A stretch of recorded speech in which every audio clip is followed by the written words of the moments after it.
हमारे बच्चे दादी, नानी, चाचा, ताऊ, मौसी, बुआ, पूरे गांव या पूरे परिवार की निगरानी में पलते थे। लेकिन अब जिम्मेदारी सिर्फ माँ बाप की रह गई है। पर क्या हम तैयार हैं अपने बच्चों के इमोशनल और सोशल डेवलपमेंट को गहराई से समझने के लिए?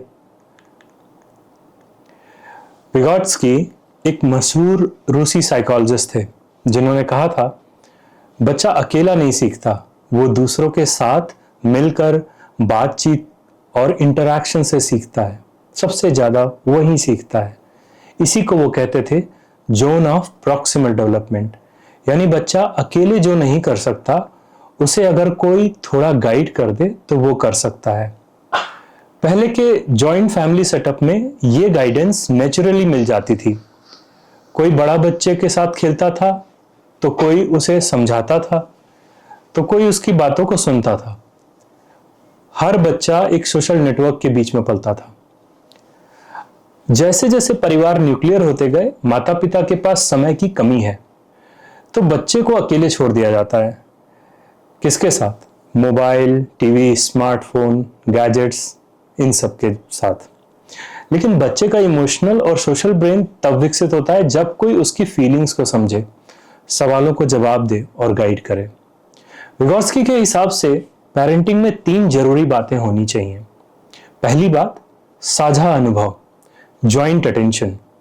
जब आप और बच्चा किसी एक चीज पर साथ में ध्यान देते हैं, जैसे साथ में किताबें पढ़ना, खाना बनाना या कोई प्रॉब्लम सॉल्व करना, तो इससे बच्चा सीखता है दूसरों के साथ कैसे सोचें।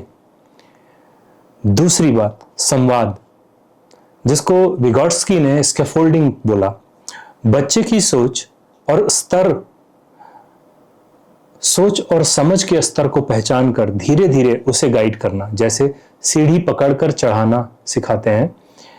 हर बार थोड़ा ज्यादा करने का मौका देना। और तीसरी बात, संवेदना और रेस्पॉन्सिवनेस। अगर बच्चा दुखी है, नाराज है या उलझन में है तो उसे डांटना नहीं बल्कि समझना जरूरी है। यहीं से उसका इमोशनल को रेगुलेशन बनता है। विगोट्स्की हमें यह सिखाते हैं कि बच्चा समाज और रिश्तों के बीच सीखता है, और अगर वो समाज छोटा हो गया है तो माँ बाप को ही वो रोल निभाना पड़ेगा। आज की पेरेंटिंग सिर्फ सिखाने तक सीमित नहीं रह सकती।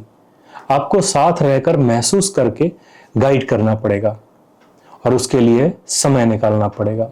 सोचिए, क्या आपके बच्चे की लाइफ में कोई ऐसा है जो रोज उसका इमोशनल पार्टनर बन सके? क्या आप सिर्फ उसकी मार्कशीट देख रहे हैं या उसकी आंखों में झांक कर ये जानने की कोशिश कर रहे हैं कि वो भीतर से कैसा महसूस कर रहा है? अगर आपको ये बातें छू गई तो इस वीडियो को किसी पेरेंट्स के साथ जरूर शेयर कीजिए, और हाँ, कमेंट करके बताइए कि आप अपने बच्चे की सोशल और इमोशनल ग्रोथ के लिए क्या करते हैं।